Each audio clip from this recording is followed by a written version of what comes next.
أعوذ بالله من الشيطان الرجيم. بسم الله الرحمن الرحيم.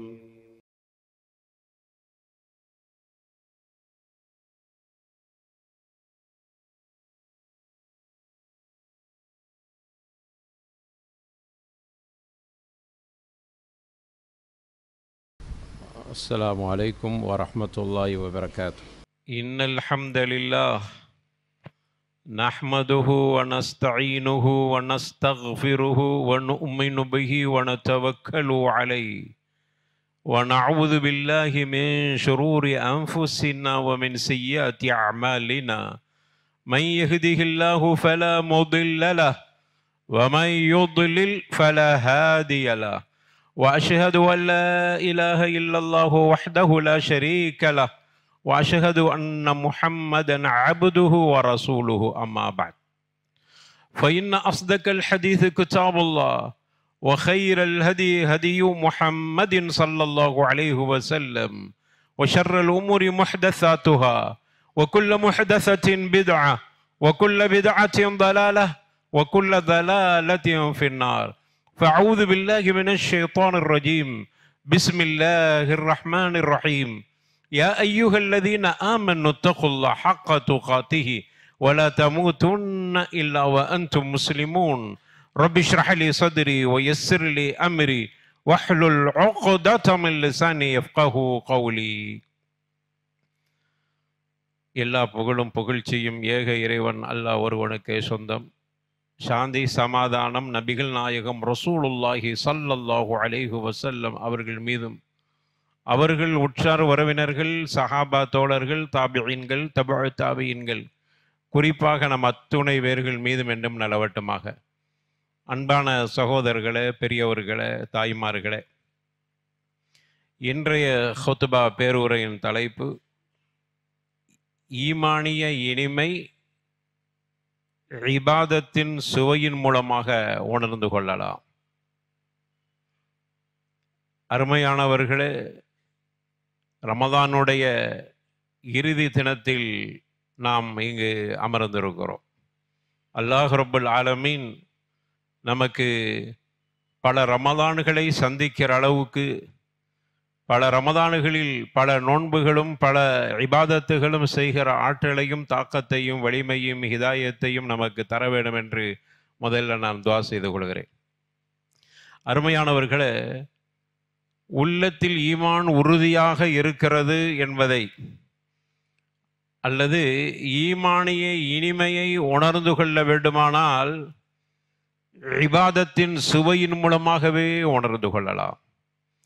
ஒரு மனிதனுக்கு இபாதத்தின் மீது ஒரு சுவை, ஒரு ஆர்வம், ஒரு வகையான டேஸ்ட் ஏற்படுகிறது என்றால் ஈமான் வலிமையாக அவருடைய கல்விலே இருக்கிறது என்ற அர்த்தம்.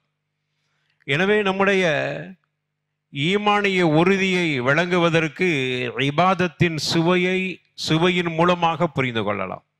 உணவுக்கு சுவை இருப்பதை போன்று ஈமானுக்கும் ஒரு சுவை இருக்கிறது, ஈமானுக்கும் ஒரு இனிமை இருக்கிறது. அது இபாதத்தின் சுவையின் மூலமாக நாம் புரிந்து கொள்ள முடியும். அருமையானவர்களே, இந்த உலகத்தில் மனிதன் எதை தேடுகிறான்? பெரும்பகுதி நாம் பார்க்கிறோம், மனிதன் இந்த உலகத்தில் மகிழ்ச்சியையும் செல்வத்தையும் தேடுகிறான். எதற்கு தெரியுமா? இரண்டு விஷயத்துக்காக வேண்டிதான். நிலையான அமைதியும் தொடரான ஆறுதலும் கிடைக்க வேண்டும். இதுதான் அவனுடைய இலக்காக இருக்கிறது. அதிகம் செல்வத்தை பெற்றுக்கொண்டாலோ அல்லது அவன் மகிழ்ச்சியினுடைய உச்சத்தை அடைந்து கொள்ளலாம் என்கிற ஒரு எண்ணத்துக்கு வந்து விடுகிறான். எனவே நிலையான ஒரு அமைதியும் தொடரான ஆறுதலையும் மனிதன் எதிர்பார்த்து கொண்டிருக்கிறான். அருமையானவர்களே, பொருளாதார செல்வத்தை அல்லாஹ் நமக்கு கொட்டி கொடுத்திருக்கிறான். நாம் யாருமே பட்டினியாக இருக்கவில்லை.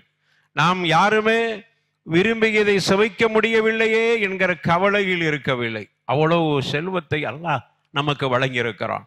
அவ்வளவு பெரிய ராகத்தை நமக்கு கொடுத்திருக்கிறான். ஆனால் நம்முடைய உள்ளத்தில் மகிழ்ச்சியும் அமைதியும் நமக்கு ஏற்பட்டதா என்று சொன்னால் அதுதான் இல்லை. அது எப்படி ஏற்பட போகிறது என்றால், ஈமானிய உறுதியும் இபாதத்தினுடைய சுவையின் மூலமாக மட்டுமே அந்த அமைதியையும் அந்த ராகத்தையும் உணர முடியும். இது அல்லாஹ்வே சொல்லி காட்டுகிறான். மன் அமில சாலிஹன் மின் தக்கரின் அவ் உன்ஸா வஹுவ முஃமினுன். யார் ஒரு மனிதர் மூமினாக இருக்கிற நிலையிலே, ஆணாக இருந்தாலும் சரி பெண்ணாக இருந்தாலும் சரி, நல்லமல் செய்கிறார்களோ ஃபலனுஹியன்னஹு ஹயாத்தன் தய்யிபா, சுபிஷமான மகிழ்ச்சியான வாழ்க்கையை நாம் வழங்குகிறோம் என்று அல்லாஹ் வாக்குறுதி கொடுக்கிறான். எனவே அருமையானவர்களே, அப்படியான நிம்மதி இபாதத்தின் மூலமாக மட்டுமே கிடைக்கிறது. அதுதான் இபாதத்தினுடைய சுவை. ரசூலுல்லாஹி ஸல்லல்லாஹு அலைஹி வஸல்லம் அதை முழுமையாக உணர்ந்திருந்தார். அதனால்தான் நெருக்கடி ஏற்படுகிற பொழுதெல்லாம் பிலாலை பார்த்து சொல்வாங்க, கும் யா பிலால் ஃபரிஹனா பிஸ்ஸலா, கும் யா பிலால் ஃபரிஹனா பிஸ்ஸலா. தொழுகையை கொண்டு பிலாலே நாம் அமைதி பெறுவோம், ராஹத்து பெறுவோம், மகிழ்ச்சி அடைவோம். தொழுகைக்கு அப்படிப்பட்ட ஒரு வாய்ப்பு இருக்கிறது. தொழுகையின் மூலமாகவே அந்த மகிழ்ச்சியை நாம் பெற்றுக்கொள்வோம் பிலாலே என்று நெருக்கடி வருகிற பொழுதெல்லாம் தொழுகையின் மூலமாகவே ரசூலுல்லாஹி ஸல்லல்லாஹு அலைஹி வஸல்லம் மகிழ்ச்சியை பெற்றிருக்கிறார். இரவு தொழுகையின் மூலமாக நபிகள் நாயகம் அதன் மூலமாக பெற்ற இன்பம் இருக்கிறது. அதுதான் லஸ்ஸத்துல் இபாதா. இபாதத்தினுடைய டேஸ்ட் அதுதான். கால் கெடுக்க நிற்கிறார்கள், கால் வலிக்கிறது, ஆனால் அந்த வலி தெரியவில்லை. இபாதத்தினுடைய சுவை அந்த வலியை மறைத்து விட்டது. அது ஈமானுடைய உறுதி உள்ளவர்களுக்கு மட்டும்தான் அந்த இபாதத்தினுடைய லஸ்ஸத்தை, சுவையை, டேஸ்டை புரிந்து கொள்ள முடியும். அதனால தான் நபிகள் நாயகம் ஸல்லல்லாஹு அலைஹி வஸல்லம் இரவு தொழுகையின் மூலமாக மகிழ்ச்சி அடைந்தார். நாமும் தொழுது இருக்கிறோம், மகிழ்ச்சியை பெற்றிருக்கிறோமா? இன்ஷா அல்லாஹ் பெறுவோம் கண்டிப்பாக. அருமையானவர்களே, அதனால தான் அல்லாஹ் சொல்றான், வஸ்தைனு பிஸ்ஸப்ரி வஸ்ஸலா, தொழுகையை கொண்டும் பொறுமையை கொண்டும் உதவி தேடிக்கொள்ளுங்கள். யாருக்கு தொழுகை கஷ்டமா இருக்குன்னு தெரியுமா? யாருக்கு உள்ளட்சம் இல்லையோ அவர்களுக்கெல்லாம் தொழுகை பாரமாக தெரியும். யாருக்கு உள்ளட்சம் இருக்கிறதோ, ஈமான் இருக்கிறதோ, அவர்களுக்கெல்லாம் இரவு தொழுகையும் மற்ற தொழுகைகளும் அவர்களுக்கு இனிமையாக, சுவையாக, லஸ்ஸத்தாக தெரியும். முஆத் இப்னு ஜபல் ரலியல்லாஹு அன்ஹு வரலாஹ் அதனுடைய சுவையை உணர்ந்தவர்.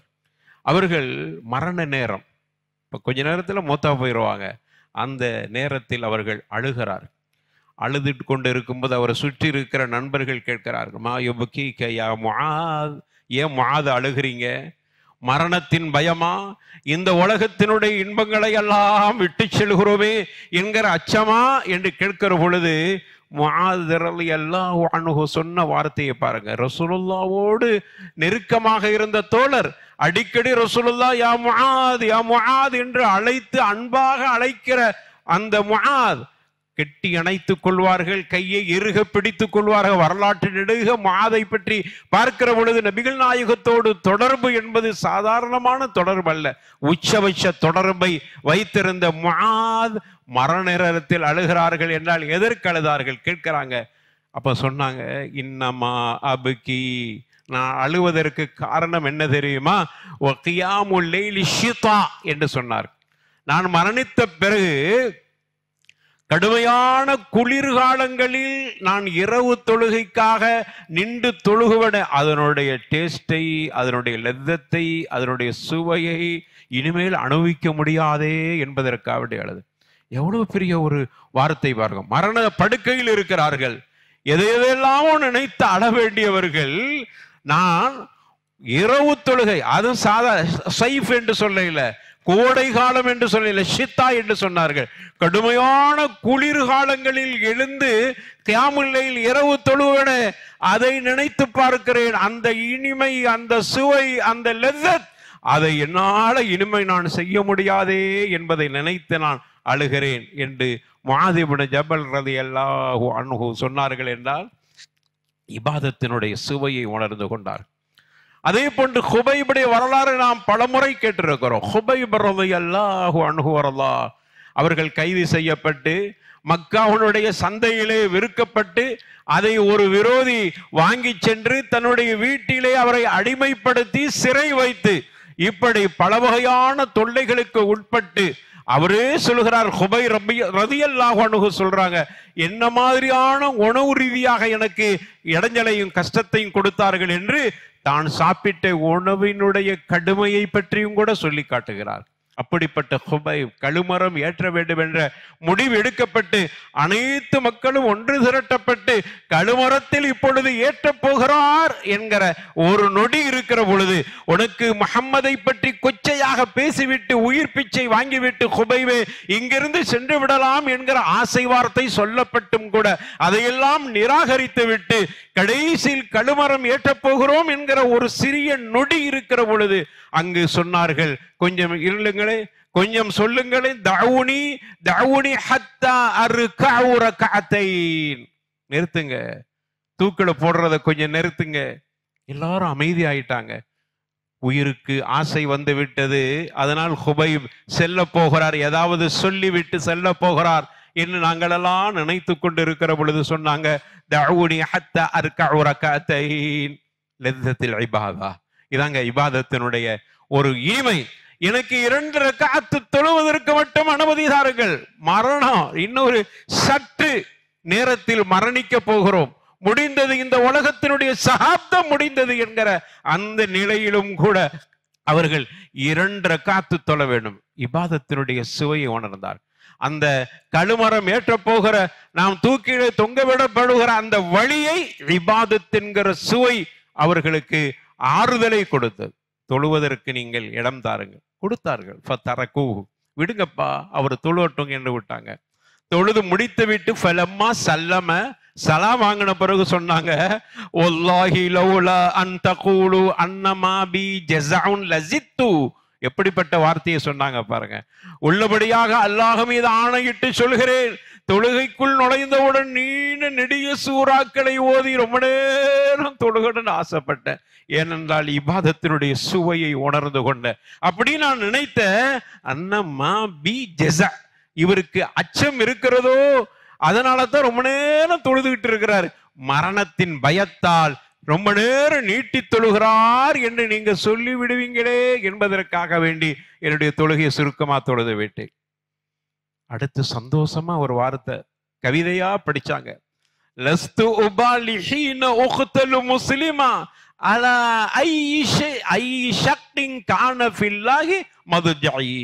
எனக்கு எந்த கவலையும் இல்லை. பாருங்க அவங்க கொடுத்த கடைசி அறிக்கையை பாருங்கள், லஸ்து உபாலி, எந்தவித சிந்தனையும் இல்லை, நான் கொல்லப்பட போகிறேன் என்பதை பற்றி எந்த கவலையும் படவில்லை. ஆனால் சந்தோஷம் அடைகிறேன், முஸ்லிமா, நான் முஸ்லிமாக கொல்லப்படுகிறேனே அதை நினைத்து எனக்கு சந்தோஷம். அல ஐஷத்தின், எந்த இடத்தில் இருந்தாலும் சரி, கான ஃபில்லாஹி மதுதஇ, என்னுடைய அந்த துயில் அல்லாஹ்வின் பக்கம் செல்ல போகிறதே என்பதை நினைத்து சந்தோஷம் அடைகிறேன். வதாலிக ஃபீ ذاتில் இலாஹி வயஷா யுபாரிக அலா அவ்சாலி ஷில்வி முமஸ்ஸஇ என்று கடைசியாக அந்த வரியை முடிக்கிறார். துண்டு துண்டாக என்னை வெட்டப்பட்டு சதை வேறு, என்னுடைய காடு வேறு, என்னுடைய உடம்பு வேறு என்று துண்டு துண்டாக நீங்கள் வெட்டி வீழ்த்தினாலும் அல்லாஹ் யுபாரிக், அல்லாஹ் எனக்கு பரக்கத்து செய்வான் என்கிற நம்பிக்கை அல்லாஹ் நாடினால் அதை செய்து காட்டுவான் என்று இப்படியாக அவர்கள் கவிதை படித்தார்கள் என்பதை பார்க்க முடிகிறது. இபாதத்தினுடைய சுவையை உணர்ந்தவர்கள் எல்லாம் இப்படித்தான் செய்வார். இது ஈமானிய உறுதி அருமையானவர்கள். அதனால தான் இப்னு தைமியா ரஹிமஹுல்லா இப்படி சொல்லுவாங்க, இன்ன ஃபித் துன்யா ஜன்னா, சொல்றாங்க இந்த உலகத்திலேயும் சொர்க்கம் இருக்கிறது என்று சொன்னார். இது என்ன விந்தையாக இருக்கிறது. இந்த உலகம் என்பது சிறைச்சாலை என்றல்லவா ரசூலுல்லாஹ் சொன்னாங்க.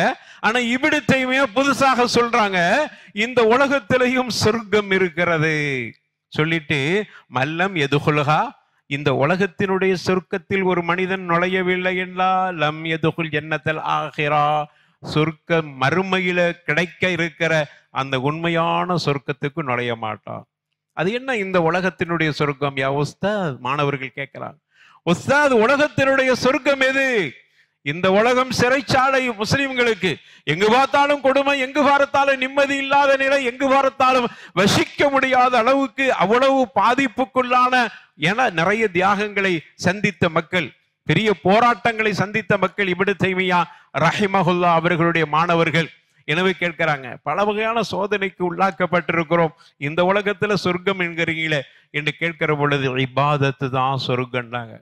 நம்ம போய் இபாதத்துல போய் நிக்கிற பொழுது, தொழுகையிலேயோ வேறு இன்ன பல இபாதத்துகளிலோ ஈடுபடுகிற பொழுது சொர்க்கத்தில் இருப்பதாக, இனிமையான ஒரு இடத்தில் இருப்பதாக உணர்ந்து கொள்கிறேன். அதுக்குள் யாரெல்லாம் நுழைகிறார்களோ ஆகிரத்தினுடைய சொர்க்கத்துக்கு போயிடலாம் என்று இப்னு தைமியா ரஹிமஹுல்லா தங்களுடைய தஜ்ருபாவை, தங்களுடைய அனுபவத்தை சொல்லி காட்டுகிறார்.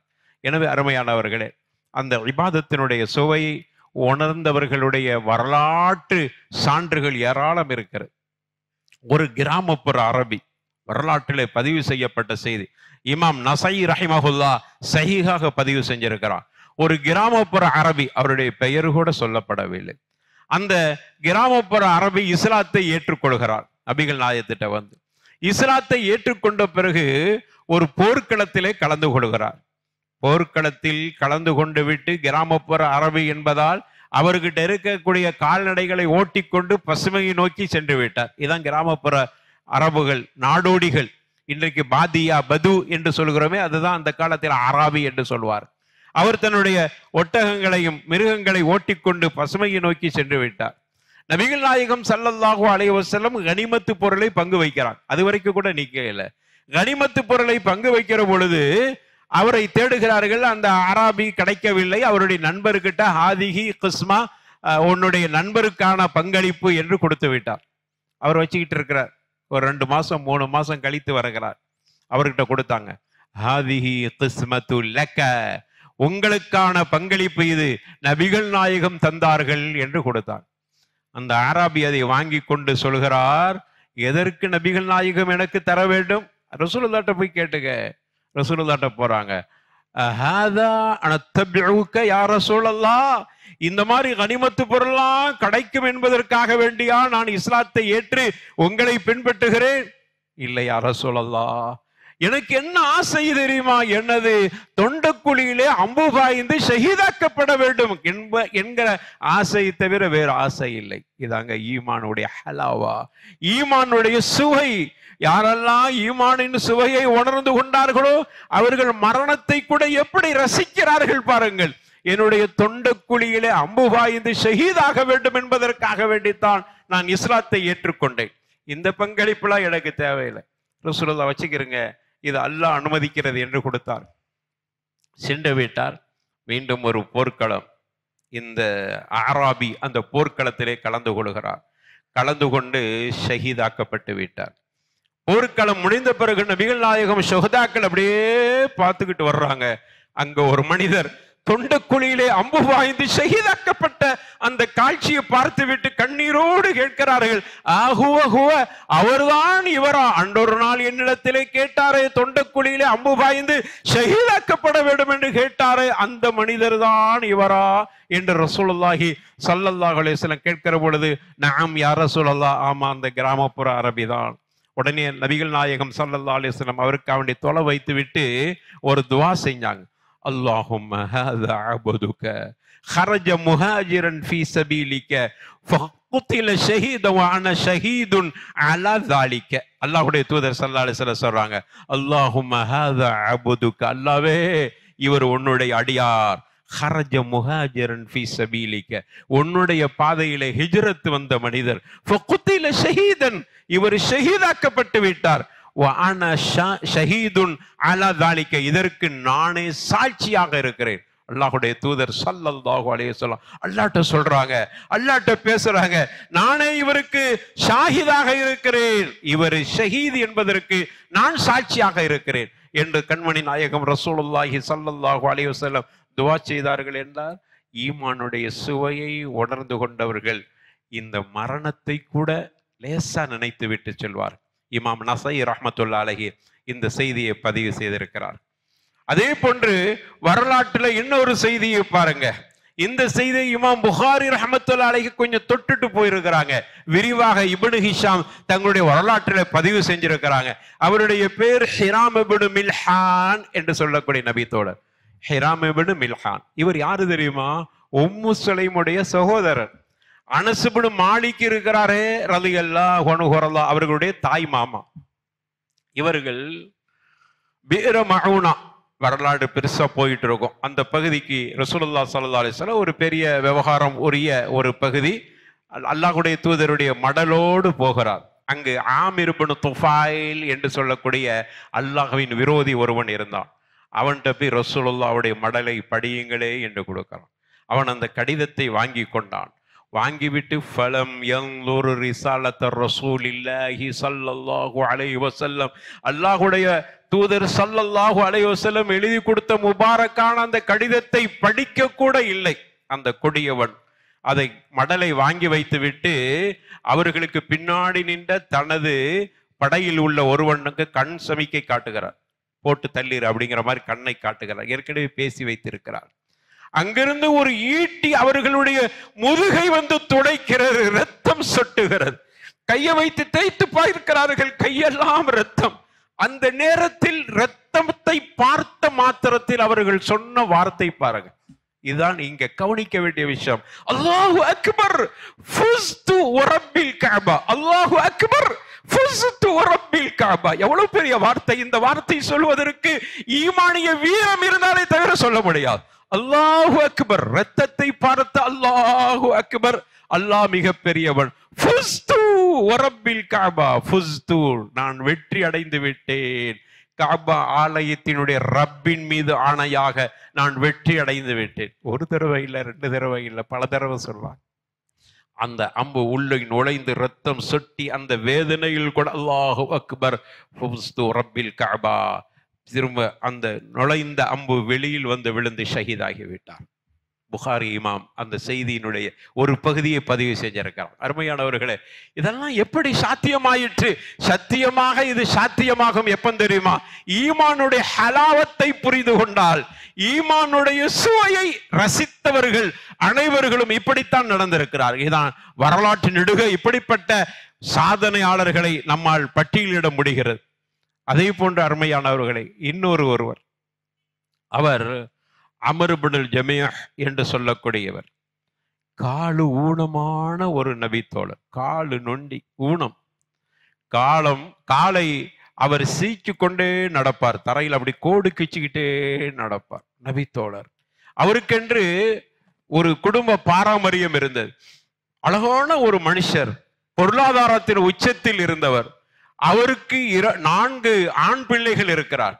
தந்தையின் மேல் அவ்வளவு பாசம் வைத்த பிள்ளைகள் அல்லாஹ்வுடைய தூதர்கிட்ட போய் போர்க்களத்திற்கு செல்ல வேண்டும் யார் ரசூலல்லாஹ் என்று கேட்கிற பொழுதெல்லாம் இறை தூதர் தடுத்து விடுவார்கள். கால் ஊனமாக இருக்கிற காலத்தால் உங்களுக்கு போர்க்களத்தில் கலந்து கொள்வதற்கு விட்டு அல்லாஹ் விதி விலக்கு கொடுக்கிறான். அல்ஹம்துலில்லாஹ், உங்களுக்கு நன்மை அல்லாஹ் தருவான், வீட்டில் போய் இருங்கன்னு அனுப்பிடுவாங்க. இவர் பிடிவாதமா இருக்கிறார், போர்க்களத்துக்கு போகணும். ரசூலுல்லாஹ்ட்ட போய் பல முறை முறையிட்டும் ரசூலுல்லாஹ் சலுகை இருக்குது சென்று விடுங்கள் என்று சொன்னாங்க. வீட்டில் பேசிக்கிட்டே இருக்கிறாங்க, நான் போர்க்களத்தில் கலந்து கொள்ள போகிறேன். பிள்ளைகள் பாசம் வைத்திருக்கிறார்கள். ரசூலுல்லாஹ்ட்ட போய் சொல்றாங்க, யார் ரசூலுல்லாஹ், என்னுடைய தந்தைக்கு அனுமதி கொடுத்துறாதீங்க, எங்களுடைய தந்தை நாங்கள் இழந்து விடுவோமோ என்று அச்சப்படுகிறோம். அவர் இயலாத மனுஷன், பாசம் வச்சிருக்கிறோம், இழந்துடக்கூடாது, அனுமதி கொடுக்காதீங்க. நான் அனுமதி கொடுக்கல, ரசூலுல்லாஹ் வாக்குறுதி கொடுத்துட்டாங்க. ஆனால் ஒரு நாள் அவரால் தாங்கிக் கொள்ள முடியல. அல்லாஹ்வுடைய தூதர்கிட்ட போய் சொல்றாங்க, யார் ரசூலல்லாஹ், நான் போர்க்களத்தில் கலந்து ஷஹீதாக்கப்பட்டு, ஏன் போர்க்களத்தில் கலந்து கொள்கிறேன் தெரியுமா? போர்க்களத்தில் கலந்து கொண்டு ஷஹீதாக்கப்பட்டு சொர்க்கத்தினுடைய தரையிலே என்னுடைய காலை கீழ்ச்சி கொண்டே நடக்க வேண்டும் என்கிற ஆசை இருக்கிறது. அந்த ஆசையை நிறைவேற்றி தருவதற்கு எனக்கு போர்க்களத்தில் கலந்து கொள்வதற்கு அனுமதி தாருங்கள் யார் ரசூலல்லாஹ் என்று கேட்கிறார். அல்லாஹ்வுடைய தூதர் ஸல்லல்லாஹு அலைஹி வஸல்லம் இதை கேட்டு விட்டு கண்ணீர் வந்து விட்டது. இவ்வளவு பெரிய ஆசையா? சொர்க்கத்துல இதே மாதிரி நடக்க வேண்டும் என்கிற ஆசை, அதனாலே போர்க்களம் என்று சொன்னால் போர்க்களத்துல ஷஹீதாக வேண்டும், மூத்தா போகணும் என்பதற்காக வேண்டியே போர்க்களம் செல்கிறார். எவ்வளவு பெரிய ஆசை பாருங்க. ஹலாவத்தில் ஈமான், ஈமானுடைய சுவையை உணர்ந்தவர்கள் அப்படித்தான் புரிந்து கொள்வார்கள். அல்லாஹ்வுடைய தூதர்கிட்ட போய் கேட்ட உடனே அல்லாஹ்வுடைய தூதர் மறுப்பு தெரிவிக்க முடியலை. சரி கலந்துக்கிறங்கன்னு சொல்லிட்டாங்க. அந்த போர்க்களத்திலேயே ஷஹீதாக்கப்பட்டு விட்டார். அவருடைய 4 பிள்ளைகளும் ரசூலுல்லாஹ்ட்ட வந்து முறையிடுறாங்க, யார் ரசூலல்லாஹ், என்னுடைய தந்தையை நாங்கள் இழந்து விட்டோமே, போர்க்களத்துக்கு அனுப்ப மாட்டீர்கள் என்று எண்ணி கொண்டிருந்தோம். என்னுடைய தந்தையை இழந்து விட்டோமே, எங்களுக்கு யார் ஆறுதல் சொல்வது?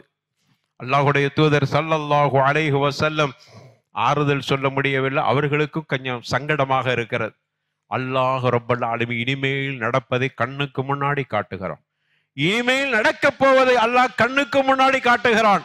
நபிகள் நாயகம் பார்ப்பு கண்ணால் அப்படி நேர பார்த்து இருப்பதை போன்று அந்த பிள்ளைகிட்ட சொல்றாங்க, அருமையான பிள்ளைகளே, இப்பொழுது உன்னுடைய தந்தையை நான் பார்க்கிறேன், இப்பொழுது உங்களுடைய தந்தையை பார்க்கிறேன். சொர்க்கத்திலே அவர் வீரத்தோடு நடக்கிறார், கால் ஊனமாக இல்லை, ரிஜுலுஹா சஹீஹா என்று சொன்னார். அவருடைய கால் ஊனமற்ற, என்ன ஊனமா இருந்தாலும் சரி, எவ்வளவு வயசானவங்களா இருந்தாலும் சரி, எவ்வளவு அழகில்லாதவங்களா இருந்தாலும் சரி, சொர்க்கத்துக்கு நுழைகிற பொழுது 30 அல்லது 33 வயசுல உள்ளவர்களாக ஊனமற்றவர்களாக நுழைவார்கள்.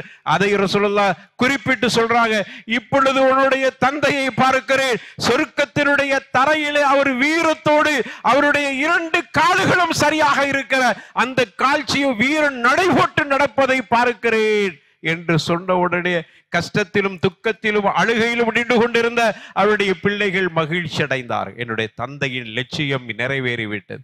இப்படித்தாங்க ஈமானுடைய சுவையை உணர்ந்தவர்கள் இப்படித்தான் நடப்பார். இதையெல்லாம் நம்ம எப்போ உணரப் போகிறோம்? எப்படி இவைகளெல்லாம் நமக்கு கிடைக்க போகிறது என்கிற நமக்கு இதெல்லாம் சாத்தியமா? இது சஹாபாக்களுக்கு வேண்டுமானாலும் சாத்தியமா? இங்கு உள்ள காலம் எப்படிப்பட்ட காலம் என்றால், எங்கு திரும்பினாலும் இனிமை, எங்கு திரும்பினாலும் சுகம், எங்கு திரும்பினாலும் சொத்துக்களும் சுகங்களும், பொருளாதாரத்தினுடைய உச்சத்தில் நாம் இருக்கிற பொழுது இந்த இனிமையெல்லாம் விட்டுட்டு எப்படிங்க இபாதத்தில் இனிமையை அடைய முடியும்? எங்களுடைய ஆத்மா எப்படி அதற்கு ஒத்துக்கொள்ளும் என்கிற கேள்வி நமக்கு இருக்குதா இல்லையா? உள்ளபடியாக இருக்கிறது. அதற்கு இஸ்லாம் தீர்வு சொல்கிறது. நீங்கள் இபாதத்தினுடைய சுவையை உணர வேண்டுமானால் நமக்கும் இதே மாதிரி சாத்தியம். சஹாபாக்களுக்கு மட்டும் இல்லை, நமக்கும் இது சாத்தியம்தான். எப்போ தெரியுமா சாத்தியம்? முஜாஹதத்து நஃப்ஸ், ஆத்மாவோடு போராடுங்கள். ஆத்மாவோடு போராடுகிற ஒவ்வொருவர்களுக்கும் இது சத்தியமாக சாத்தியம். இன்று கூட ஆத்மாக்களோடு போராடியவர்கள் அந்த சாதனையை புரிந்து கொண்டிருக்கிறார்கள், நமக்கு தெரியாது. யாரெல்லாம் ஆத்மாவோடு போராடுகிறார்களோ அவர்களுக்கு இது கண்டிப்பாக சாத்தியமாகும். அல்லாஹ் குர்ஆன்ல சொல்றான், இப்படியே சொல்லி காட்டுகிறான், வஅம்மா மன் ஹாஃப மகாம ரப்பிஹி வனஹா நஃப்ஸ அனில் ஹவா ஃபஇன்னல் ஜன்னத ஹியல் மஅவா. யாரெல்லாம் அம்மா மன் ஹாஃப மகாம ரப்பிஹி, அல்லாஹ்வுடைய சன்னிதானத்திலே நிற்க போகிறோம் என்று யாருக்கெல்லாம் அச்சம் இருக்கிறதோ அவர் என்ன செய்வார் தெரியுமா? வனஹா நஃப்ஸ அனில் ஹவா, தன்னுடைய மனதை தவறானவை மனோ இச்சைகளை விட்டு விலக்கிக் கொள்வார், மனோ இச்சையை விட்டும் தவிர்ந்து கொள்ள ஆத்மாவோடு போராடுவார். காரணம், அல்லாஹ்வுடைய மக்காமிலே நிற்க போகிறேன், அல்லாஹ்வுடைய தர்பாரிலே நிற்க போகிறேன். அல்லாஹ்வுடைய தர்பாரில் நிற்க போகிற பொழுது இத்தனை ஆசைகளையும் இவ்வளவு பெரிய இன்பங்களையும் உள்ளடக்கி கொண்டு அல்லாஹ்வுடைய தர்பாரில் எப்படி பதில் சொல்ல முடியும் என்கிற அச்சம் யாருக்கெல்லாம் இருக்கிறதோ மனதை கட்டுப்படுத்திக் கொள்வார்கள். அம்மா மன் ஹாஃப மகாம ரப்பிஹி வனஹா நஃப்ஸ அனில் ஹவா ஃபஇன்னல் ஜன்னத ஹியல் மஅவா. சொர்க்கத்துக்கு போங்க, அதுதான் அவருடைய தங்குமிடம் என்று அல்லாஹ் ரப்பல் ஆலமீன் குறிப்பிடுகிறான். இன்னொரு வகையினரையும் அல்லாஹ் சொல்கிறான். இதுக்கு முந்தைய வசனத்திலேயே சொல்றான்,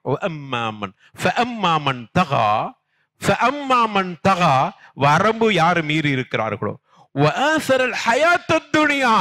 இந்த உலகத்தை யாரு தேர்வு செய்து கொண்டார்களோ, இந்த உலகத்தை யாரு வரம்பு மீறி விட்டார், உலகத்தை தேர்வு செஞ்சிருக்கிறார், அவர் உள்ளபடியாக இந்த இபாதத்தினுடைய சுவையையோ ஈமானுடைய சுவையையோ ஒரு காலமும் உணர மாட்டார். ஆசரல் ஹயாத்த துனியா, இந்த உலகத்தை தேர்வு செய்து கொண்டார். ஃபஇன்னல் ஜஹீம ஹியல் மஅவா, அவர் ஒதுங்குமிடம் தங்குமிடம் நரகமாகவே இருக்கிறது. எனவே யாரெல்லாம் அல்லாஹ்வுடைய சன்னிதானத்தில் இருக்க போகிறோம், ஒலிமன் ஹாஃப மகாம ரப்பிஹி, இன்னொரு இடத்துல சொல்றான், ஒலிமன் ஹாஃப மகாம ரப்பிஹி ஜன்னதன், 2 சொர்க்கம் அல்லாஹ்வுடைய இடத்திலே வந்து நிற்க போகிறோம் என்கிற அச்சத்தோடு இபாதத்து செய்கிறார்களோ அவர்களுக்கு ஒலிமன் ஹாஃப மகாம ரப்பிஹி ஜன்னதான், 2 சொர்க்கம், சொர்க்கம் தங்கத்திலும் வெள்ளியிலும் அவருக்கு சொர்க்கமும் தோட்டங்களும் வழங்கப்படும் என்று அல்லாஹ் ரப்பல் ஆலமீன் தனது திருமறையில வாக்குறுதி கொடுக்கிறான். ஹதீஸ் குதுசியில ரசூலுல்லாஹி ஸல்லல்லாஹு அலைஹி வஸல்லம் அல்லாஹ் சொல்வதாக சொல்றாங்க, அஇத்தில் இபாதிய ஸாலிஹீன் மா லா ஐனுன் ரஅத் வலா உதுனுன் சமிஅத் வலா ஹாதர அலா கல்பி பஷர். எந்த கண்ணும் கண்டிடாத, எந்த காதும் கேட்டிடாத, எந்த மனிதனின் உள்ளத்தில் கற்பனை கூட பண்ணிட முடியாத அத்துணை இன்பங்களும் கொட்டி கிடக்கிற சொர்க்கத்தை அல்லாஹ் நல்லடியார்களுக்காக இபாதத்தினுடைய சுவையை உணர்ந்து கொண்டார்களே, அவர்களுக்கு அல்லாஹ் தயார் செய்து வைத்திருக்கிறான். இந்த தயாரிப்பை, இந்த சொர்க்கத்தை அடைய வேண்டும் என்பதற்காக வேண்டிதான், அந்த இன்பத்தை பெற வேண்டும் என்று நினைக்கிற ஒவ்வொருவர்களும் இபாதத்தை இனிமையானதாக, சுவை உள்ளதாக, அதனுடைய டேஸ்டை உணர்ந்து அதை அவர்கள் செய்து கொண்டிருப்பார்கள். அருமையானவர்களே, இந்த ரமதானுடைய கடைசி தினத்தில் இதைத்தான் நாம் அனைவர்களும் வசியத்தாக எடுத்துக்கொள்வோம். ரமதான்ல செய்த இபாதத்து, அதனுடைய டேஸ்டை உணர்ந்த நாம் தொடர்ந்து இபாதத்துகளிலே ஈடுபடுகிற அப்படிப்பட்ட ஒரு நிலையை உருவாக்கி கொள்வோம். ரப்புல் ஆலமீன் அப்படிப்பட்ட நல்லவர்கள் கூட்டத்தை நாம் அனைவர்களையும் சேர்த்தல்வானாக.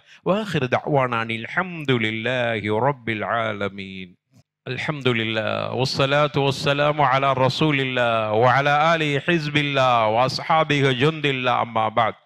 அருமையான சகோதரர்களே, வரலாற்று சிறப்புமிக்க அல் ஜாமில் அஸ்ஹர் ஜும்மா மஸ்ஜித் பல பணிகளை செய்து வருகின்றன. பல பணிகளில் ஒவ்வொரு பணிகளையும் நாம் நினைத்து பார்க்கிற பொழுது ஆச்சரியமாக இருக்கிறது. நமது ஊருக்கு பல விஷயங்களில் முன்மாதிரியான பள்ளிவாசல் இந்த பள்ளிவாசல். பழைய வரலாறுகளை இன்றைய இளைஞர்கள் புரிந்து கொள்ள வேண்டும். அல் ஜாமில் அஸ்ஹர் என்கிற வரலாற்று சிறப்புமிக்க இந்த பள்ளிவாசல் என்பது நமது ஊரிலே பல நல்ல காரியங்களுக்கு முன்மாதிரி இங்கிருந்து தான் துவங்கி இருக்கிறது. அதில் எந்த சந்தேகமும் இல்லை. மதரசத்தில் அஸ்ஹர் தஹ்ஃபீதுல் குர்ஆனில் கரீம், நம்முடைய பிள்ளைகள் எல்லாம், இளம் பிள்ளைகள் எல்லாம் இங்க ஒவ்வொரு பள்ளிவாசல்லையும் தொழ வைக்கிறார்களே, அந்த இனிமையான கிராத்தை கேட்டு மகிழ்ச்சி அடைகிறோமே. அப்படிப்பட்ட ஹிஃபாதுகளை, ஹாஃபிதுகளை உருவாக்குவதற்கு மதரசத்தில் அஸ்ஹர் தஹ்ஃபீதுல் குர்ஆனில் கரீம் சிறு சிறு பிள்ளை, இன்னைக்கு எல்லா குடும்பத்திலையும் பிள்ளை ஹாஃபிஸாக்கணுங்கிற ஒரு ஆசை வந்திருக்கிறதே, அதற்கு முன்னோடியாக நம்முடைய அஸ்ஹர் நிர்வாகம் மதரசத்தில் அஸ்ஹர் தஹ்ஃபீதுல் குர்ஆனில் கரீம் என்கிற அந்த ஹிஃபுது மதரசாவை நடத்தி வருகிறது. பல ஆசிரியர்களை வைத்திருக்கிறார்கள். மாஷா அல்லாஹ் தபாரக்கல்லாஹ், நல்ல சம்பளங்கள் கொடுக்கப்பட்டு, எனவே இதற்கான பொருளாதாரம் அதிகம் தேவைப்படுகிறது. அதே போன்று தாவா சென்டர், இன்னைக்கு தமிழகம் முழுக்க யாராவது தாவா சென்டர்னு நினைத்து பார்க்கணும்னா தலைமை தாவா சென்டர் இந்த காயல் பண்ணத்தில் உருவாக்கப்பட்டது நம்முடைய நிர்வாகத்தினர்களால். அவர்களுடைய உள்ளத்தில் தோன்றிய ஒரு அற்புதமான ஒரு விளைவுதான் தாவா சென்டர். பல மக்கள் இஸ்லாத்தை ஏற்று தமிழகம் முழுக்க இன்னைக்கு இஸ்லாத்தை ஏற்றவர்களுக்கு நினைவில் வருவது தாவா சென்டர், காயல்பட்டினம் தாவா சென்டர். அதற்கான பணிகளும் சிறப்பாக நடந்து கொண்டிருக்கிறது. அதே போன்று பெண்களுக்கு கல்வி கிடைக்க வேண்டும் என்பதற்காக ஆரம்பிக்கப்பட்டதுதான் ஆயிஷா சித்திகா மகளிர் இஸ்லாமிய கல்லூரி. மாஷா அல்லாஹ் தபாரக்கல்லாஹ், பல பெண்களை பல ஊர்கள் இன்னைக்கு ஆலிமாக்களும், பல ஊர்களில் மதரசா நடக்குது என்றால் அந்த மதரசானுடைய தலைமை ஆசிரியர் ஆயிஷா சித்திகால படிச்சுட்டு போன ஆலிமாக்களாக இருப்பார்கள். பல ஆயிஷா சித்திகாவை வைத்து பல உள்ள நடக்கிற பணிகள் கொஞ்சம் நஞ்சமல்ல, அது தனி பட்டியல், அதை சொல்லிக்கொண்டே போகலாம். ஒலில்லாஹில் ஹம்து வல் மின்னா, எல்லா அல்லாஹ்வுக்கே எல்லா புகழும். அப்படியான பணிகள் நடந்து கொண்டிருக்கிறது. ஐஏஎம் பைத்துல் மால், நான் பைத்துல் மால் ஆரம்பித்த பிறகுதான் ஊர்ல மற்றவர்கள் ஆரம்பிச்சார்கள். அல்ஹம்துலில்லாஹ் ரப்பில் ஆலமீன். அதே போன்று இப்படியான பணிகள் நடந்து கொண்டிருக்கிறது. அதே போன்று நோன்பு காலங்கள்ல மற்ற இடங்களில் இல்லாத அளவுக்கு மிகைப்படுத்தி சொல்ல இல்லை, நம்மளும் பல இடங்கள்ல பார்த்திருக்கிறோம். எந்த இடத்தில் இல்லாத ஒரு புதுமை என்னன்னா, கிட்டத்தட்ட 500 பேருக்கும் அதிகமானவர்கள் இங்க வந்து இஃப்தாரி நோன்பு திறக்கிறாங்க. இப்படியான செலவுகள் எல்லாம் இருக்கிறது. பள்ளிவாசலுடைய பராமரிப்பு செலவு, இவ்வளவு பெரிய பள்ளிவாசலை பராமரிக்கணும், அதற்குண்டு ஏகப்பட்ட செலவு இருக்கிறது. இங்க பல ஊழியர்கள் பணியாற்றி கொண்டிருக்கிறார்கள் பள்ளிவாசல்ல, அவர்களுக்கு சம்பள செலவுகள் இருக்கிறது. இவைகளெல்லாம் கருத்தில் கொண்டு நம்முடைய நிர்வாகத்தினர்கள் அதையும் அந்த செலவுகளையும் சமாளித்து கொண்டு சவாலோடு இதை நடத்தி கொண்டிருக்கிறார்கள். அதற்காக இங்கே சில கவுண்டர்கள் உருவாக்கப்படுகிறது தொழுகைக்கு பிறகு பள்ளிக்கு வெளியே. எனவே உங்களுடைய பங்களிப்புகளை தாராளமாக கொடுங்கள். அடுத்து இரண்டாவது ஜக்காத்துல் ஃபித்ர். இந்த ஜக்காத்துல் ஃபித்ரை நம்ம தான் முதல்ல துவங்கணும். அல்ஹம்துலில்லாஹ் ரப்பி, அல்லாஹ்வுக்கு புகழ் எடுத்து பெருமைக்காக வேண்டிய சொல்ல இல்லை. ஜக்காத்துல் ஃபித்ர்னா வெறும் அரிசியை கொடுத்துட்டு இருந்த நிலையில இல்ல, ஒரு 8 பொருள்களை அவர்களுக்கு துணையாக ஒரு 10 பொருள்களை இணைத்து கொடுப்போம் என்று அரிசியோடு சேர்த்து பல பொருள்களை இணைத்து கொடுத்தார். நம்ம கொடுக்கிற சிறிய தொகையில் அவையெல்லாம் வாங்க முடியாது. அதையெல்லாம் தன்னுடைய கையிலிருந்து இருக்கக்கூடியவர்கள் அவர்கள் அல்லாஹ்வுக்கு அவனை கொடுத்து உதவி செய்து அதை பல ஏழைகளுக்கு இன்று வரைக்கும் கொடுத்து கொண்டிருக்கிறோம். நம்மை பார்த்து பல பேர் அந்த பணிகளை செய்து கொண்டிருக்கிறான். அதனுடைய நன்மை கண்டிப்பாக நாம் ஒவ்வொருவர்களுக்கும் கிடைக்கும் என்பதில் எந்தவித சந்தேகம் இல்லை. எனவே அப்படிப்பட்ட சிறப்பான பணிகளும் நடக்கிறது. அதற்கு உங்களுடைய பங்களிப்புகளை தாராளமாக அருமையானவர்களை கொடுத்துக் கொள்ளுங்கள். அடுத்து பெருநாள் சம்பந்தமான ஒரு அறிவிப்பு. அருமையானவர்களை, நாளை சனிக்கிழமை பிறை 29 நாம மகரிபில பிறையை தேட வேண்டும். நாளைக்கு இன்ஷா அல்லாஹ் பிறை பார்த்ததாகவோ அல்லது நம்ம பார்க்கணும் அல்லது பார்த்த தகவல் எங்கிருந்து வந்தாலும் அதை கிடைக்க பெற்று அந்த செய்தியின் அடிப்படையில 30ஆம் தேதி ஞாயிற்றுக்கிழமை பெருநாள் தினமாக கருதப்படுகிறது. ஒரு கால் நாளைக்கு பிறை தென்படவில்லை என்றால் மகரிப் பிறகு நம்மளும் பார்க்கல அல்லது பிறை பார்த்த தகவலும் வரையில்லை என்று சொன்னால் மாதத்தை 30ஆக பூர்த்தி செய்து திங்கட்கிழமை பெருநாளுடைய தினம் இன்ஷா அல்லாஹ் எல்லாம் நாளைக்கு நம்ம அது மகரிப் பிறகு என்னங்கிறது தெரிந்து போவோம். எனவே அந்த அடிப்படையில் நமது ஊர் கடற்கரையில நமது நிர்வாகத்தின் சார்பாக தொழுகை பெருநாள் தொழுகை நடைபெறும். எனவே அனைத்து சகோதர சகோதரிகளும் குறிப்பிட்ட நேரத்தில் கொஞ்சம் நேரத்தை மட்டும் நீங்க தயவு செய்து அடுத்தவருடைய நேரத்தை அமானிதத்தை ஒரு காலமும் எடுத்துக்கொள்ளாதீர்கள். நேரங்களை கொஞ்சம் அடுத்தவர்களுடைய நேரத்தையும் கவனத்தில் வச்சு 7:30 மணிக்குன்னு அறிவிக்கிறோம், தயவு செய்து வந்துருங்க. எங்களுக்கு இறக்கமா இருக்க நேரத்தை அறிவிச்சிடறோம், வந்துகிட்டு இருக்கிறாங்கன்னு சொல்லும் போது பாவம் பெண்கள் ஓடி வர்றாங்களே கிடைக்கட்டுமேன்னு ஒரு 5 நிமிஷம் 10 நிமிஷம் போய் கடைசியில் ஒரு 1/4 மணி நேரம் தாமதமாகவே ஒவ்வொரு ஆண்டும் தொழுகிற பொழுது சகோதரர்களால் எங்களுக்கும் உள்ளபடியாக கஷ்டமா இருக்குது. அதனால தயவு செய்து அல்லாஹ்வுக்காக வேண்டி இப்பொழுதே தயாராகுங்க. 7:30 மணின்னு சொல்லும் போது அதுக்கு முன்னாடியே வர்றதுக்கு பாருங்க. எனவே இதை கவனத்தில் கொண்டு பெருநாள் தொழுகையிலும் திரளாக கலந்து அல்லாஹ்வுடைய அருளை பெறுவோமாக. அல்லாஹ் ரப்பல் ஆலமீன் நம்முடைய எல்லா வகையான அமல்களையும் ஏற்றுக்கொள்வானாக. நம்முடைய பொருளாதாரத்தை தாராளமாக இதை மாதிரியான பணிகளுக்கு கொடுக்கிற அந்த மன எண்ணத்தை அல்லாஹ் ரப்பல் ஆலமீன் நமக்கு கொடுப்பானாக என்று அல்லாஹ்விடத்தில் துஆ செய்து நம்முடைய பாவத்தை மன்னித்து நாலு மறுமையில் கண்மணி நாயகத்தோடு சொர்க்கத்தில் குடியிருக்கிற பாக்கியத்தை அல்லாஹ் நமக்கு தருவானாக. நாம் நோக்கிற நோன்பின் பொருட்டால் நாம் தொழுகையின் பொருட்டால் அந்த பாக்கியத்தை தருவானாக என்று அல்லாஹ்விடத்தில் துஆ செய்து எனது இந்த குத்பாவை முடித்துக் கொள்கிறேன். வாஹிர் தஅவானா அனில் ஹம்துலில்லாஹி ரப்பில் ஆலமீன் வலதிக்ருல்லாஹி அக்பர் வல்லாஹு யஅலம் மா தஸ்னஊன்.